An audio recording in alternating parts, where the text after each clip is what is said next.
Alright, I'm just going to do a quick tutorial on how to do or use a vector mask to make a mirrored effect for pretty much anything, text or pictures, whatever you want to do really.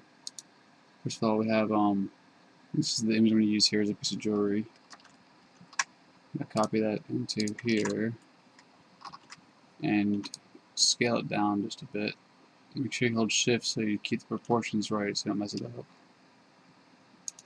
And enter to save that. And just preview up top of here. You can't see my screen. Back off, cat. But let's drag my screen over here. I'm going to go ahead and make a new layer for the background.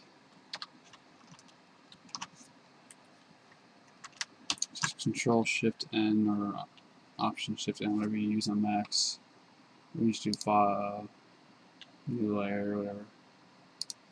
Just call this background. I'll put you in the back there.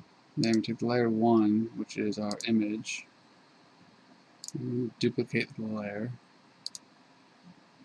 Doesn't matter what it's called really. And then we're going to add a vector mask to this layer.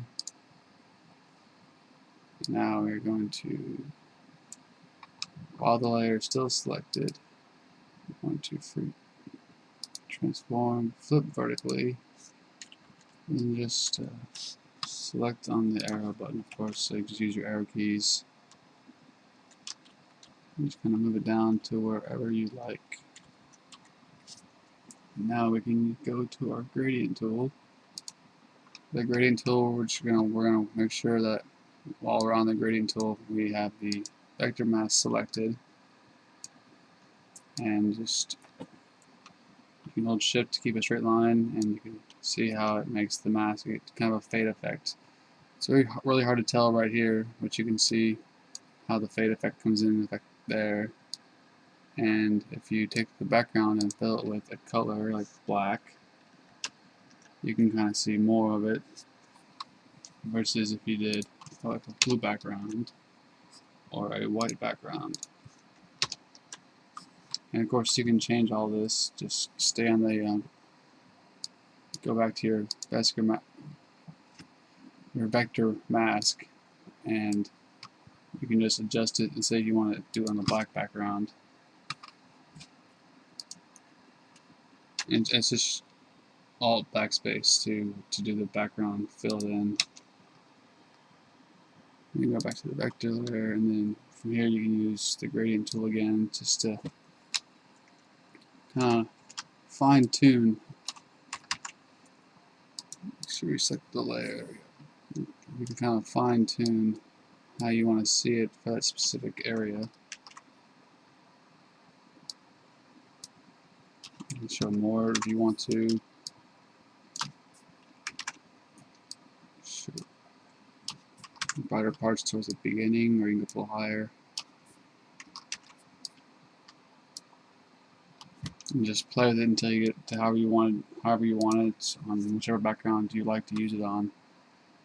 But that is pretty much it. And then just push back to white here. You can really see it again versus the black background. And always make sure when you are using the gradient tool to, even though you select the layer, you want to make sure you select the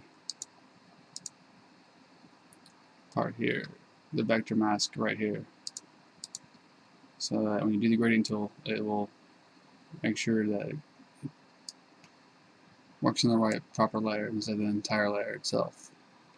And just save it and however you like it, or you can keep it on a, like I usually do, just keep it on a blank background, save it as a PNG, and let it take the background on whatever site you put it on. Hope that helps a little bit, and comment, questions, whatever below, I'll try and answer them.